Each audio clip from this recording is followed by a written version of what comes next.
Karag, welcome back to my vlog. Isang maganda at maulan na umaga sa inyong lahat mula dito sa Lasak City. At ito na nga ang mga maulan na chismisa na pinag-uusapan ng mga chikadorang chismosa sa social media, na kung saan kita nyo naman sa ating bunggahang menopausal fashion destruction look na nagwindang-windang ang mga beauty pageant lovers, mga karag-karag, sa pagkaligwak ni Gassini Ganados sa top 3 sa All-Star sa MGI.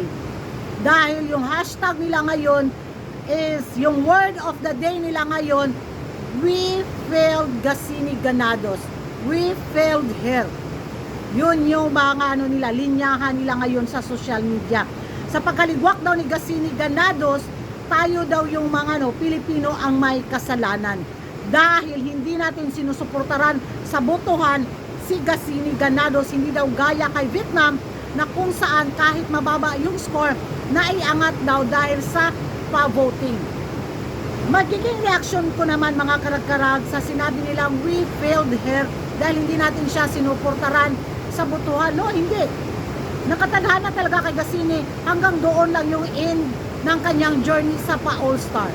Walang dapat sisihin dahil nakita natin lumaban naman si Gassini Ganados at alam naman ni Gassini Ganados na sinusuportaran natin siya sa kanyang journey, at mas nakatutok yung suporta natin sa kanya kumpara sa mga apat na kandidatang lumaban ngayon sa pa-All-Star sa Miss Grand International 2026. Aminin natin yan sa hindi, mas nakatutok tayo kay Gassini Ganados kumpara kay Focia, kumpara kay Imelda at sa iba pa, di ba? So yung sinabi nilang we failed Gassini Ganados dahil hindi natin binoto hanggang makaabot siya sa top 3, kita naman nila at narinig naman nila yung naging sagot ni Gassini Ganados. Dapat maging fair din tayo sa pagbigay bitaw ng judging sa ating kandidata na ay, oo nga, deserve lang niya yung top 5, hanggang doon lang. So sabi nila, mga karag-karag, kung hindi lang daw iniwan ng mga Pinoy beauty pageant lovers si Gassini Ganados, baka pasok tayo sa top 3 or baka silang dalawa daw ni Colombia ang magka-holding hands. We failed her. Napaka-unfair naman yung no. Napaka-unfair no na. Napaka-selfish naman ng mga ibang beauty pageant lovers. So wag naman tayong magsisihan na ay kesyo hindi binoto si Gassini. Yun lang talaga ang tadhana ni Gassini Ganados. Nawala lang talaga siya sa konsentrasyon sa pagsagot sa Q&A. Dahil siguro kung naitaguyod talaga yun ang todo ni Gassini Ganados, yung pagsagot sa kanya Q&A, tiyak malamangan pa niya si Gana, malamangan pa niya si Vanessa. But sad to say, wala jud. Dapat tanggapin natin yung naging performance ni Gassini Ganados sa Q&A. Deserve na mga kandidatang makapasok sa highest placement. Deserve din natin tanggapin yung pagkatalo natin sa corona. Hindi araw-araw Pasko sa Pinas. Sabi naman po ni sila. At hindi rin siguro papayag si Uncle. Nakatatapos na natin mag back to back. Sa atin na naman yung corona. Kailangan din niyang ibenta or ilako yung corona sa ibang bansa. At deserve naman ni Colombia yung pagkapanalo niya sa corona sa pa-All-Star. Deserve talaga ni Colombia, para sa akin, sa sariling opinion ko lang.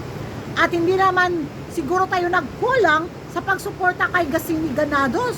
So, dapat maging proud na tayo sa ating placement sa taon na to sa first edition sa pa-All-Star sa Miss Grand International 2026.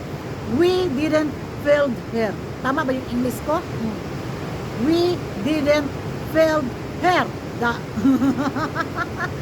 Kahit magmatik-matik pa kayo, ubusin nyo pa yung mga utak niyo sa pagko-compute sa mga 30% times 70% sa resulta sa Miss Grand International 2026 All-Star, tapos na yung laban.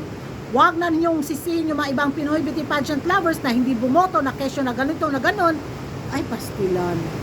Happy na! Dapat happy tayo! Ganon! Ewan ko sa inyo, mga karag-karag, kung ano yung magiging reaction ninyo. Sino nga ba dapat sisihin sa pagkatalo ni Gassini Ganados sa corona sa pa-All-Star sa Miss Grand International 2026? Tayo ba, mga fans? Or si Gassini Ganados?